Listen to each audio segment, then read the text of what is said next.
BBC বাংলার প্রতিবেদন, ঠিক কোন স্ট্যাটাসে এখন ভারতে রয়েছেন শেখ হাসিনা? গুলিতে পুলিশ কর্মকর্তার ছেলের মৃত্যু, ডিসি সহ 5 জনের নামে মামলা। জানাবো হারুনের তথ্য চেয়ে বিভিন্ন দপ্তরে দুদকের চিঠি। এবং সর্বশেষ জানাবো দুর্বল ব্যাংককে টাকা ছাপিয়ে আর সহায়তা দেওয়া হবে না বলছেন গভর্নর। শুনছিলেন সংবাদ শিরোনাম, এবারে বিস্তারিত। বিবিসি বাংলার প্রতিবেদন, ঠিক কোন স্ট্যাটাসে এখন ভারতে রয়েছেন শেখ হাসিনা? বাংলাদেশের সদ্য সাবেক প্রধানমন্ত্রী শেখ হাসিনাকে নিয়ে বাংলাদেশ বিমান বাহিনীর একটি উড়োজাহাজ ভারতের রাজধানী নয়াদিল্লির কাছে গাজিয়াবাদের হিন্দন বিমান ঘাঁটিতে অবতরণ করে 5ই আগস্ট। সেদিন সন্ধ্যায় এই বিমান ঘাঁটিতে শেখ হাসিনা ও তার বোন শেখ রেহানাকে স্বাগত জানান ভারতের জাতীয় নিরাপত্তা উপদেষ্টা অজিত দোভাল। পরদিন ভারতের পররাষ্ট্রমন্ত্রী এস জয়শঙ্কর দেশটির পার্লামেন্টে জানান ভারত সরকারের কাছে শেখ হাসিনা সাময়িকভাবে সে দেশে আসার অনুমোদন চেয়েছিলেন, তা মঞ্জুর হওয়ার পরই তিনি ভারতের মাটিতে পা রেখেছেন। সেই থেকে শেখ হাসিনা এখনো পর্যন্ত ভারতে রয়েছেন। যতদূর জানা যাচ্ছে, দিল্লির উপকণ্ঠে একটি আধা সামরিক বাহিনীর অতিথি নিবাসে দুই বোনকে একসাথে রাখা হয়েছে। তবে এই মুহূর্তে তাদের ঠিকানা কি সেটা সরকারিভাবে কখনোই প্রকাশ করা হয়নি। শেখ হাসিনা ঠিক কোন ইমিগ্রেশন স্ট্যাটাসে ভারতে রয়েছেন সে ব্যাপারে এখনো পর্যন্ত ভারত সরকার সম্পূর্ণ নীরব রয়েছেন। অর্থাৎ শেখ হাসিনা কোনো বিশেষ বিষয়ে ভারতে অবস্থান করছেন নাকি তাকে রাজনৈতিক আশ্রয় দেওয়া হয়েছে, এ ব্যাপারে আনুষ্ঠানিকভাবে ভারত সরকার এখনো পর্যন্ত একটি শব্দ খরচ করেনি। এই কারণে প্রশ্ন উঠছে, ভারতে এই মুহূর্তে শেখ হাসিনার অবস্থানের ইমিগ্রেশনগত বৈধতা ঠিক কি, আর সেই স্ট্যাটাস কতদিন পর্যন্ত বৈধ থাকতে পারে? দিল্লিতে সরকারের শীর্ষ পর্যায়ে একাধিক কর্মকর্তার সঙ্গে কথা বলে বিবিসি বাংলা এই প্রশ্নের যে জবাব পেয়েছেন তা এরকম: বাংলাদেশের প্রধানমন্ত্রী হিসেবে শেখ হাসিনার যে ডিপ্লোম্যাটিক বা অফিসিয়াল পাসপোর্ট ছিল তা এখনো বৈধ। সেই পাসপোর্টের সুবাদে তিনি অন্তত 1.5 মাস কোনো ভিসা ছাড়াই অনায়াসে ভারতে অবস্থান করতে পারেন। এর ফলে যদি না এর মধ্যে সেই পাসপোর্ট প্রত্যাহার হয়, তাহলে এই সময়সীমার মধ্যে অন্তত ভারতের শেখ হাসিনার বর্তমান অবস্থান সম্পূর্ণ আইনসম্মত। ভারতের এক্ষেত্রে আলাদা করে কোনো ব্যবস্থা নেওয়ার প্রয়োজন নেই। ভারতীয় কর্মকর্তারা বলছেন, শেখ রেহানার ক্ষেত্রে অবশ্যই জটিলতা নেই, কারণ তিনি যুক্তরাজ্যের পাসপোর্টধারী। এর ফলে তিনি সাধারণ ভিসা অন অ্যারাইভালে কার্যত যতদিন খুশি ভারতে থাকতে পারেন। ভারতের শেখ হাসিনার বর্তমান অবস্থান ইমিগ্রেশন সংক্রান্ত বিষয়টিকে এই প্রতিবেদনে ব্যাখ্যা করা হয়েছে। ভারত সরকার যা বলছে, 16 আগস্ট বিকেলে দিল্লিতে পররাষ্ট্র মন্ত্রণালয়ের নিয়মিত সাপ্তাহিক ব্রিফিংয়ে বিষয়টি নিয়ে মুখপাত্র রণধীর জয়সওয়ালকে নির্দিষ্ট প্রশ্নের মুখে পড়তে হয়েছিল। সেদিন রণধীর জয়সওয়ালের কাছে জানতে চাওয়া হয়েছিল, প্রায় 2 সপ্তাহ হলো শেখ হাসিনা দিল্লিতে এসেছেন, তিনি কি বলতে পারেন, তার এই অবস্থানের স্ট্যাটাস কি, অর্থাৎ তিনি কি নিয়মিত ভিসায় এদেশে আছেন নাকি তিনি রাজনৈতিক আশ্রয়ের আবেদন করেছেন, নাকি তাকে কোনো ধরনের গৃহবন্দী বা অন্তরীণ অবস্থায় রাখা হয়েছে। প্রশ্নটা এই কারণে করা যে তারা নানা ধরনের পরস্পর বিরোধী বার্তা পাচ্ছেন। শেখ হাসিনার মেয়ে টুইট করেছেন যে তিনি তার মায়ের সঙ্গে দেখা করতে পারেননি। আবার যুক্তরাষ্ট্রে অবস্থানরত ছেলের মাধ্যমে শেখ হাসিনা বিবৃতি জারি করেছেন। এর ফলে শেখ হাসিনার ভারতে অবস্থানের প্রকৃত স্ট্যাটাস নিয়ে যে বিভ্রান্তি তৈরির অবকাশ হচ্ছে, তার বদলে ভালো হয় যদি পররাষ্ট্র মন্ত্রণালয় সাংবাদিকদের জানায় ঠিক কোন শর্তের অধীনে তিনি এদেশে রয়েছেন। যে সাংবাদিক এই প্রশ্ন করেছিলেন, তিনি শেখ হাসিনাকে বাংলাদেশের প্রধানমন্ত্রী বলে উল্লেখ করেছিলেন। তবে মুখপাত্র তার জবাব দেওয়ার সময় প্রথমে স্পষ্ট করে দেন তিনি সাবেক প্রধানমন্ত্রীকে নিয়ে কথা বলছেন। রণধীর জয়সওয়াল তখন বলেন, আমরা গত সপ্তাহে বিষয়টি ব্যাখ্যা করেছিলাম যে সাবেক প্রধানমন্ত্রী ভারতে আসার বিষয়টি অনুমোদন করা হয়েছিল খুব স্বল্প সময়ের নোটিশে। এই পরিস্থিতি এখনো ক্রমাগত পাল্টাচ্ছে। এই মুহূর্তে অন্তত তার পরিকল্পনা নিয়ে আমাদের নতুন করে কিছু জানানোর নেই।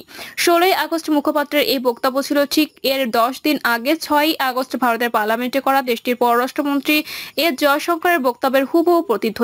সেদিন এস জয়শঙ্কর পার্লামেন্টে জানিয়েছিলেন, শেখ হাসিনা 5ই আগস্ট পদত্যাগের সিদ্ধান্ত নেওয়ার পর খুব অল্প সময়ের নোটিশে তখনকার মতো ভারতে আসার জন্য অনুমোদন চান। একই সঙ্গে ফ্লাইট ক্লিয়ারেন্সের অনুমতিও চাওয়া হয় বাংলাদেশ কর্তৃপক্ষের তরফে। বাংলাদেশের পরিস্থিতি বর্ণনা করার জন্য এস জয়শঙ্কর সেদিনও এই ইভলিম বা পরিবর্তনশীল শব্দটি ব্যবহার করেছিলেন। মাঝের এই কয়েকদিনে ভারতের সরকারি অবস্থানে যে এতটুকু পরিবর্তন হয়নি তা এই ধরনের বক্তব্য থেকে স্পষ্ট। এরপরও মূল প্রশ্নটা থেকেই যাচ্ছে, তাহলে শেখ হাসিনা ভারতে এই মুহূর্তে ঠিক কিসের ভিত্তিতে আছেন? বিবিসি বাংলা জানতে পেরেছে, প্রধানমন্ত্রী পদে ইস্তফা দিয়ে শেখ হাসিনা যখন দেশত্যাগ করেন, তার ডিপ্লোম্যাটিক বা অফিসিয়াল পাসপোর্ট সম্পূর্ণ বৈধ ছিল।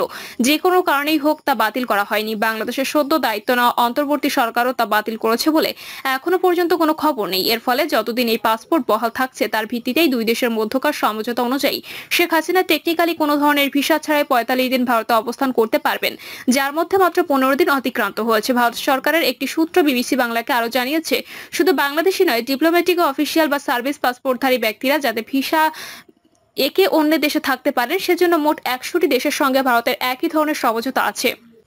শুধু ডিপ্লোম্যাটিক পাসপোর্টধারী ব্যক্তিদের জন্য অনুরূপ সমঝোতা আছে তার 34টি দেশের সঙ্গে। বিনা ভিসায় থাকার এই মেয়াদ কোনো দেশের ক্ষেত্রে 90 দিন, কোথাও 45, 30 বা 14 দিন। ভারত বাংলাদেশের ক্ষেত্রে তা 45 দিন। কিন্তু এই 1.5 মাসের মধ্যে যদি শেখ হাসিনার বর্তমান পাসপোর্ট রিভোকড বা বাতিল করা হয়, তাহলে ভারতের কি করণীয় আছে? গুলিতে পুলিশ কর্মকর্তার ছেলের মৃত্যু, ডিসি সহ 5 জনের নামে মামলা।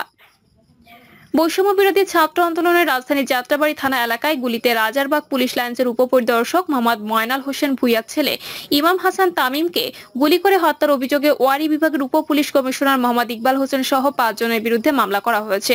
নিহত তাইম নারায়ণগঞ্জ সরকারি আদমজি নগর MW কলেজের 2য় বর্ষের শিক্ষার্থী ছিলেন। মামলায় অন্য আসামিরা হলেন এডিসি শাসিল মোহাম্মদ শামীম, এসি তানজিল আহমেদ, যাত্রাবাড়ী থানার ওসি জাকির হোসেন ও এসআই সাদাত আলী। মামলায় অভিযোগ করা হয় বৈষম্য বিরোধী আন্দোলন চলাকালে সরকার গত 20 জুলাই কারফিউ জারি করে। ওই দিন দুপুর 12টা থেকে 2টা পর্যন্ত কারফিউ শিথিল ছিল। ওই সময় তাইম তার 2 বন্ধুর সাথে যাত্রাবাড়ির কাজলা এলাকায় চা পান করতে যায়। ওই সময় কোটা আন্দোলনকারীরা বিক্ষোভ করছিল। তখন ইকবাল হোসেন, শামীম ও তানজিল আহমেদের নির্দেশে জাকির হোসেন ও তার সঙ্গীরা বিক্ষোভকারীদের উপর tear shell, sound grenade, rubber bullet ও গুলি চালায়। প্রাণভয়ে ছাত্রছাত্রীরা ছোটাছুটি করতে থাকে। তাইম ও তার 2 বন্ধু লিটন চা দোকানের ভিতর ঢুকে শাটার নামিয়ে দেয়, কিন্তু শাটারের নিচের দিকে আধা হাত খোলা ছিল। সেখানে অবস্থানকারীদের পুলিশ টেনে বের করে। জাকির হোসেন গুলি থেকে বাঁচতে চাইলে দৌড় দিতে বলে। তখন তাইম সবার আগে দৌড় দেয়। জাকির তারপর গুলি করে। তাইম ঘটনাস্থলে বিনা চিকিৎসায় মারা যায়। হারুনের তথ্য চেয়ে বিভিন্ন দপ্তরে দুদকের চিঠি। ঢাকা মহানগর গোয়েন্দা পুলিশের সাবেক প্রধান হারুনা রশিদের অবৈধ সম্পদ অর্জনের অভিযোগ অনুসন্ধানে মাঠে নেমেছে দুর্নীতি দমন কমিশন। হারুনের তথ্য চেয়ে বিভিন্ন দপ্তরে চিঠি দিয়েছে সংস্থাটি। দুদকের প্রধান কার্যালয় থেকে Bangladesh bank, sub registry office, passport, নির্বাচন কমিশন সহ অর্ধশতাধিক প্রতিষ্ঠানে চিঠি পাঠানো হয়েছে। দুদক সূত্রে বিষয়টি জানা গেছে। বিগত সরকারের সময় প্রভাবশালী এই পুলিশ কর্মকর্তা রাজধানীর 2 ডজন বাড়ি, অর্ধশতাধিক ফ্ল্যাট ও প্লট গড়েছেন বলে অভিযোগ রয়েছে। যুক্তরাষ্ট্র, দুবাই ও জেদ্দা সহ বিদেশে গড়েছেন অঢল সম্পদ। দুর্বল ব্যাংককে টাকা ছাপিয়ে আর সহায়তা দেওয়া হবে না, বলছেন গভর্নর। দুর্বল ও সমস্যাযুক্ত ব্যাংকগুলোকে টাকা ছাপিয়ে আর সহায়তা দেওয়া হবে না বলে জানিয়েছেন বাংলাদেশ ব্যাংকের গভর্নর আহসান এইচ মনজুর। তিনি বলেন, হঠাৎ করে ব্যাংক বন্ধ করে কিংবা ব্যাংকের জন্য টাকা ছাপিয়ে কোনো সমাধানের পথে যাওয়া যাবে না। গভর্নর জানার 1000 টাকার নোট বাতিলের কোনো পরিকল্পনা তাদের নেই। ফলে এটা নিয়ে যেন গুজব ছড়ানো না হয়। তবে দুর্বল ব্যাংকের পরিচালনা পর্ষদ ভাঙার বিষয়টি তাদের বিবেচনায় রয়েছে। শহরিয়ার ভিত্তিক ব্যাংকগুলো দুর্বল পরিস্থিতি ও চলমান অস্থিরতা নিয়ে গভর্নর আহসান এইচ মনজুরকে প্রশ্ন করেন সাংবাদিকেরা। এসব ব্যাংকের বিষয়ে বাংলাদেশ ব্যাংক কি ভাবছে তা জানতে চান তারা। জবাবে গভর্নর বলেন, এতদিন যা হওয়ার তা হয়েছে, এখন ওই ব্যাংকগুলোকে উদ্ধারের প্রক্রিয়া আলাদা হবে। তবে ব্যাংকগুলো থেকে অভিযুক্ত ব্যক্তিরা যেন আর টাকা সরাতে না পারেন সেই উদ্যোগ নেওয়া হয়েছে।